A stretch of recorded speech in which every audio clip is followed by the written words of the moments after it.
Со илјадници огласи за вработувања, власта не создава услови за фер избори за сите учесници, обвинува лидерот на опозицијата Христијан Мицкоски.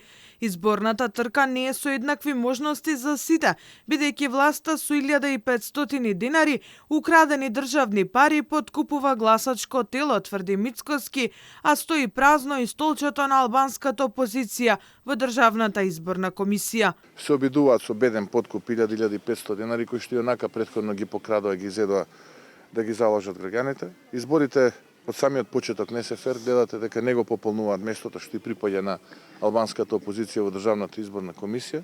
Самиот процес од самиот почеток има многу недостатоци, но мора да издржиме уште овие 3 месеци до почеток официјален на кампањата, да ги совладаме, потоа да има одговорност.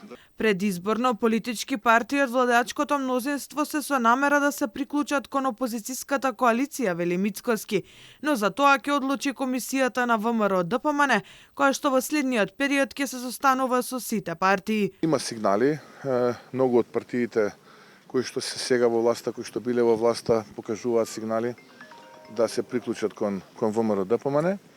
Ние направивме комисија, таква е процедурата и во периодот кој што следи, таа комисија ќе има состаноци со сите политички партии во Македонија. Партијата на Мицкоски според внатре-партиските анкети ќе даде поддршка на кандидатот за претседател на Македонија, кој ќе има најголемата доверба од граѓаните. Но вели, секој предлог на ВМРО ДПМН ужива поголем рейтинг за разлика од тие на владеачкото мнозинство.